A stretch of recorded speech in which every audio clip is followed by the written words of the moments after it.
Kisah akan berfokus pada sebuah keluarga yang belum lama ini sedang berduka atas tewasnya anak sulung mereka di medan perang. Ada si ibu, ayah, anak si kakak, dan Luke si adik. I'll see you later. Okay. Drive safe. Bye, Mom. Yang paling terpukul atas kehilangan anak sulung mereka adalah tentu saja si ibu yang memang selalu berada di rumah setiap hari. Sehingga si ibu seringkali menangis ketika ingat kenangan masa lalu saat anak sulungnya masih hidup. Sementara itu, kita akan melihat seorang pria yang nampaknya seorang tentara yang sedang berlari. Dan ternyata dia datang ke rumah si ibu dengan mengaku sebagai sahabat dekat anaknya waktu di militer. Dan dia bernama David. I knew your son, Caleb. And we trained together and served together. Would you like to come inside? Thank you, ma'am. Untuk membuktikan hal itu, David pun menunjukkan wajahnya di foto dinding yang ada di rumah. Dan memang benar bahwa dirinya merupakan tentara yang ditugaskan bersama mendiang anak sulungnya. Dan tujuan David datang yaitu untuk menepati janjinya kepada mendiang, yakni mengunjungi rumah ibunya dan mengatakan bahwa anaknya itu sangat mencintai dan menyayangi keluarganya. Dan jelas itu membuat si ibu langsung menangis dan pergi ke belakang. Would you excuse me, please?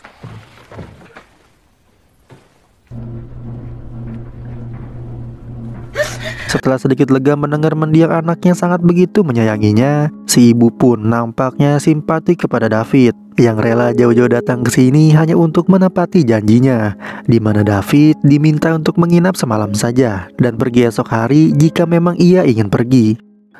It's nice having you here, and I would love to hear more about you and Caleb. Setelah David diperkenalkan kepada anak yang akan berangkat kerja sebagai pelayan restoran, si ibu pun mengajak David ke kamar mendiang anaknya dengan cukup gegabah, di mana si ibu belum mengetahui asal-usul si David yang sebenarnya. Ya walaupun ia mengaku kenal dekat dengan mendiang, tetapi waspada harusnya lebih didahulukan.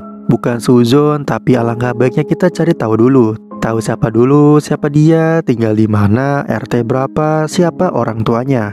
Ingat kata-kata Bang Napi. Kejahatan terjadi bukan hanya karena ada niat dari pelakunya, tetapi juga karena ada kesempatan. Waspadalah, waspadalah. Dan inilah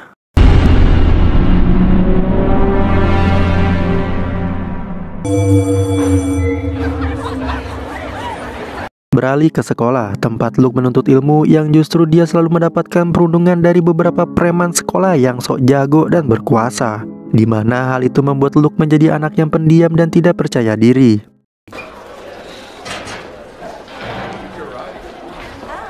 Setibanya di rumah, Luke pun langsung berkenalan dengan David. Dan saat ditanya kenapa wajahnya lebam, Luke pun mengaku hanya mengalami kecelakaan kecil saat olahraga.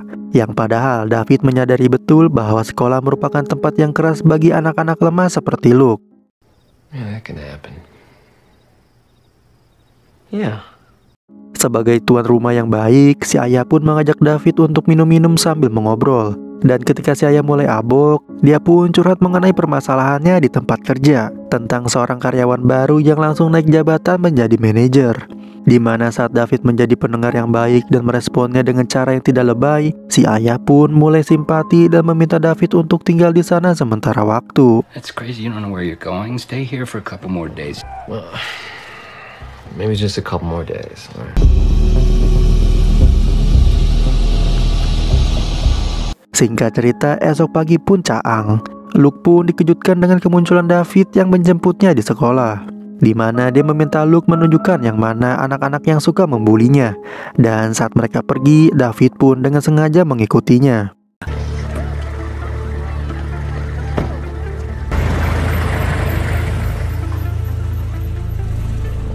Sesampainya di sebuah bar, David pun langsung memesan beberapa minuman dengan bermaksud untuk mentraktir anak-anak Badung tersebut dan meminta agar waiters langsung mengantarkan minuman tersebut kepada mereka semua.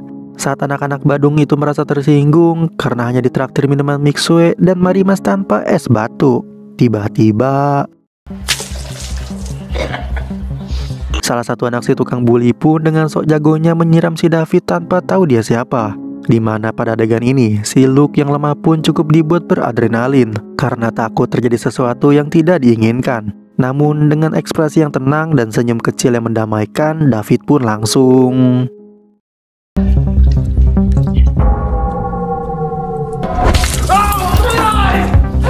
Dari situ terjadilah perkelahian yang membuat anak-anak Badung itu mengalami cedera parah. Di mana saat David sudah selesai, dia pun memberikan beberapa lembar uang kepada si Waiters dan memintanya untuk mengatakan bahwa insiden ini terjadi karena ada Genji yang sedang mengamuk.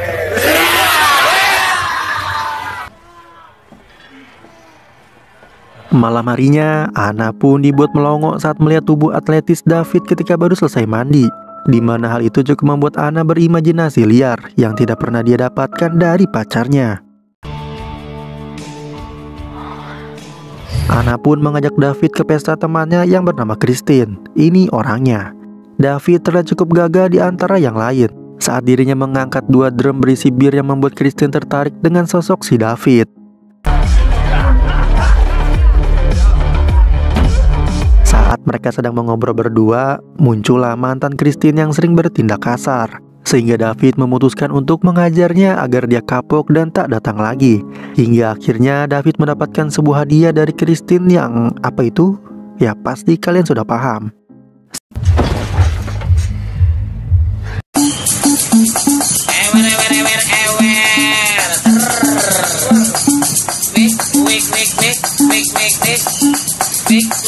Selesai melakukannya, David berkenalan dengan teman Christine yang seorang pemuda yang bisa dikatakan semacam bisa menyediakan barang-barang ilegal, di mana David meminta dicarikan sebuah pistol untuk dirinya sendiri.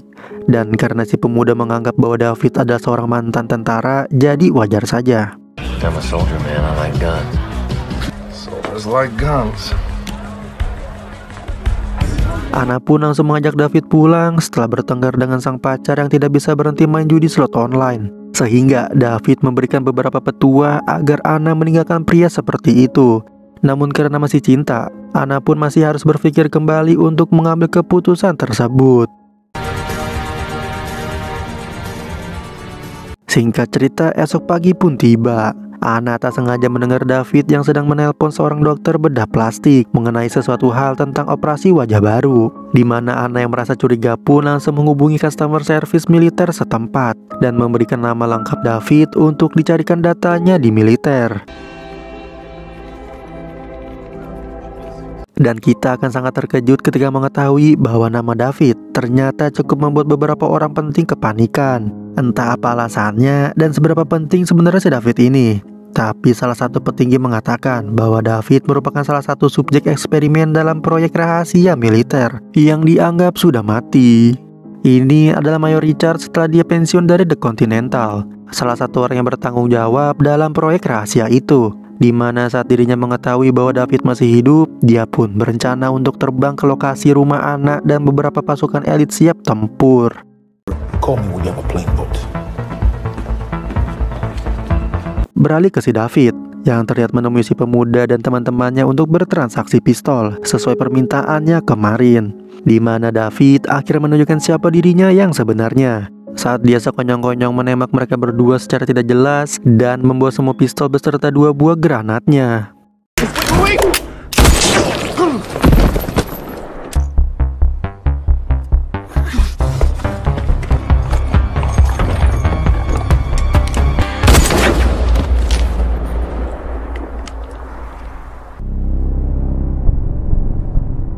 Bersama dengan itu, Anna pun dibuat terkejut saat mendapati informasi bahwa David dilaporkan sudah tewas dalam sebuah insiden mengerikan. Yang mana saat dia menceritakan hal itu kepada ibunya, muncullah si ayah yang dibuat syok sekaligus senang ketika mendapatkan kabar bahwa manajer barunya ditemukan sudah tewas di kamar hotel dan dirinya dipromosikan menjadi manajer baru di kantor tersebut. Tak lama Anna pun mendapatkan telepon dari pacarnya yang mengatakan bahwa dia ditangkap oleh polisi karena dituduh menjadi pelaku atas kasus pembunuhan si pemuda tadi siang. Di mana polisi telah menemukan sepucuk pistol di kamarnya yang disinyalir merupakan barang bukti atas kasus pembunuhan tersebut. setelah informasi tentang ketidakjelasan asal-usul David, lalu kabar kematian bos ayahnya yang tiba-tiba, dan sekarang pacarnya ditangkap polisi secara tidak puguh, membuat Anna curiga bahwa David ada hubungannya dengan semua ini. Apalagi David tidak pernah menunjukkan kartu identitasnya sama sekali. You're right here. Anna Peterson, you owe him an apology. Fuck you. Hey, now, Anna. Singkat cerita, esok pagi pun tiba. Luke terlihat sedang duduk dengan tenang tanpa sedikit pun mengganggu yang lain. Tetapi si anak badung yang tempo hari ternyata memang mempunyai jiwa usil sejak lahir, sehingga Luke terpaksa membogemnya untuk kemudian dia didorong sampai tersungkur. Diakhiri dengan memukul wajah si pembuli menggunakan papan penggaris. Akibat insiden itu, Luke pun terancam dikeluarkan dari sekolah. Tetapi David yang cerdas dan berkarisma pun mengatakan bahwa Luke tidak sepenuhnya salah. Karena dari pembulian yang dialami Luke selama ini, luka lebam yang masih membekas di wajahnya dan kata-kata makian yang sering terlontar untuknya, David bisa membawa hal ini ke ranah hukum dengan sebuah kejahatan yang termasuk dalam kategori perundungan, ujaran kebencian, dan kekerasan verbal. Sehingga jika Pak Kepsek berani mengeluarkan Luke dari sekolah, maka David akan segera membuat gugatan yang tentu saja bisa merusak nama baik sekolah ini. Hal itu tentu membuat Pak Kepsek menjadi sangat gugup dan gemetaran. Apalagi melihat cara David berbicara yang lantang, berkarisma, dan penuh percaya diri, yang akhirnya Pak Kepsek tidak jadi mengeluarkannya. We understand each other. I believe we do, Mr. Sepulangnya dari sana, David pun membantu si ibu mengambil beberapa pakaian yang lagi dijemur. Yang dimana saat David izin ke belakang untuk membawa keranjang, muncullah beberapa mobil yang ternyata itu adalah Mayor Richard bersama pasukan elitnya. Untuk kemudian beliau bertanya kepada si ibu, apakah kau mengenal David? Si ibu pun menjawab, ya tentu saja dia baru banget ke belakang mengambil keranjang. Di situ semua orang langsung terdiam dan tiba-tiba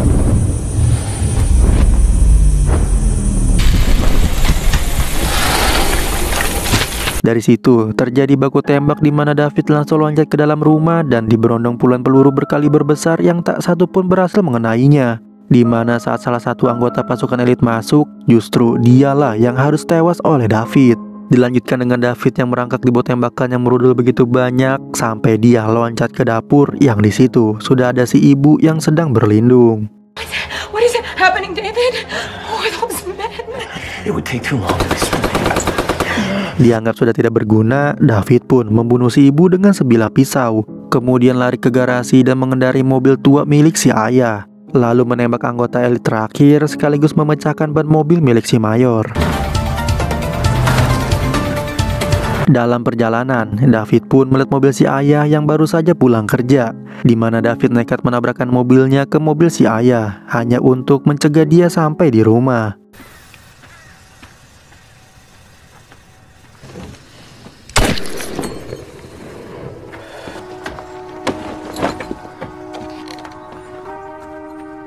Tak lama setelah David kabur dengan berjalan kaki, muncullah Mayor Richard dengan mobil ban bocornya. Di mana di situ kebetulan ada seorang abah-abah pengendara yang kemudian Mayor Richard meminjam mobilnya yang awalnya si abah merasa keberatan. Tetapi setelah dipikir-pikir, dia justru harusnya senang karena bisa mendapatkan mobil militer warna hitam yang pastinya harganya sangat mahal. Mayor Richard pun pergi menjemput Anna di tempat kerjanya. Kemudian Anna bertanya tentang siapa sebenarnya David dan kenapa militer mengejarnya. Dan akhirnya terkuaklah bahwa David adalah salah satu subjek dari sebuah eksperimen medis yang bertujuan untuk membuat tentara tanpa identitas, yang nantinya bisa berguna ketika mereka ditangkap musuh saat di medan perang. Dan otak para subjek sengaja diprogram untuk melindungi identitas asli mereka dengan cara apapun, yang membuat mereka kehilangan sisi kemanusiaan dalam dirinya. Dan efek negatif dari eksperimen neurologis tersebut ternyata tak sengaja mengubah David menjadi sosok monster yang tak terbendung, di mana dia akan nekat melakukan apapun untuk melindungi identitas aslinya, termasuk membunuh dan membuat kekacauan dalam skala yang cukup besar. Dan setelah ibu dan ayah mati, David sudah pasti akan mengincar Anna dan Luke yang masih berada di sekolah, karena hanya mereka berdua lah orang yang sudah telanjur mengetahui wajah dan nama asli David sendiri. There's neurological condition in this Peterson. designed to protect both him and the experiment. He's programmed to clean up all loose ends. Dan bersama dengan itu, David pun baru saja tiba di tempat kerja Anna. Dan karena menganggap bahwa si Christine juga sudah mengetahui identitas aslinya, maka dia pun tak segan membunuhnya. Kemudian meledakkan restoran tersebut tanpa rasa gugup sedikit pun.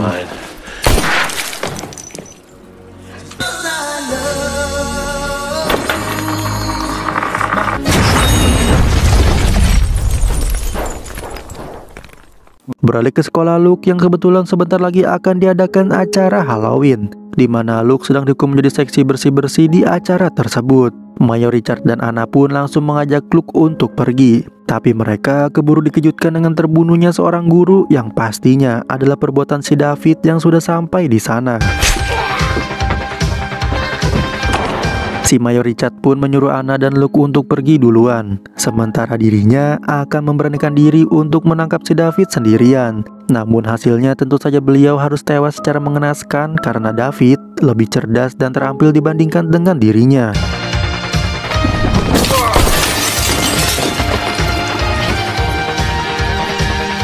Hello, sir.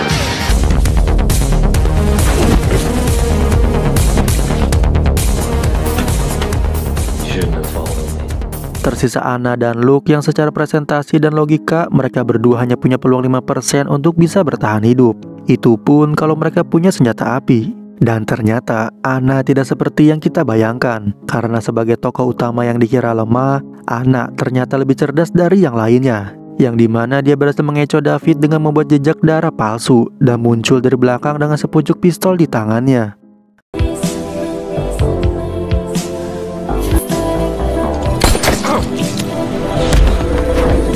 Anna pun menembak David di bahunya dan entah kenapa tidak di kepalanya. Dimana saat Anna mendekat, tiba-tiba David menusuk paha Anna kemudian mencekik lehernya sekuat tenaga. Dan ketika Anna sudah tidak bisa melawan, tentu saja Luke muncul dengan menikam David dari belakang dan menusuknya tepat di dada sampai David benar-benar tewas kali ini. Don't feel bad. Sebegitu banyaknya pasukan elit nggak mampu loh buat bunuh si David. Malah Luke dan Anna yang masih labil, yang bahkan belum merasakan pahit manisnya hidup, sebegitu mudahnya melakukan itu. Apakah pasukan elit yang mati tadi kurang latihan, atau Luke dan Anna yang memang dibantu sutradara?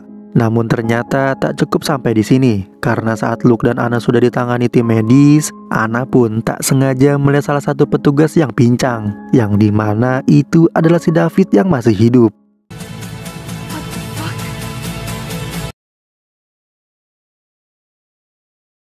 Pada akhirnya, sosok David pun tak terungkap secara detail sampai akhir durasi film. Seperti apa eksperimennya, bagaimana dia bisa kabur, dan apa tujuan dia yang sebenarnya pun blank sama sekali. Tak ada apapun yang bisa dirangkai kecuali penjelasan dari si Mayor Richard yang mengatakan bahwa David adalah subjek eksperimen neurologis tok. Cuma itu doang.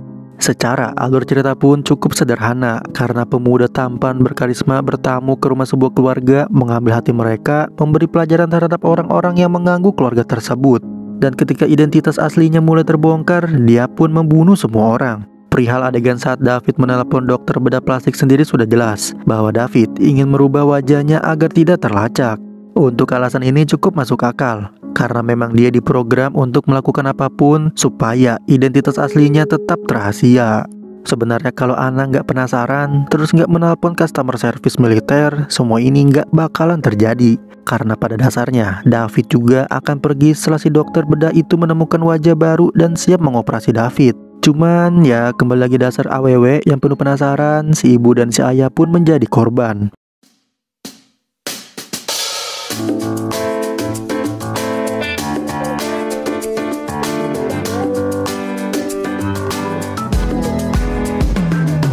Semangat wahai kawan-kawan di muka bumi ini. Janganlah pernah ragu dan jangan pernah kau bersedih. Lihatlah kami di sini menghiburmu yang di sana. Kami untukmu, engkau untukku, kita semua sama. Hai kawan, tolong jaga kami. Kami kan jaga kamu. Hai kawan, tolong jaga kami. Kami kan jaga kamu. merpati putih hinggap di dahan. Manusia berkeringat mencari rezeki. Janganlah pernah takut kawan akan perjuangan hidup. Oi, kami semua di sini pun akan berjuang juga untuk hai kawan.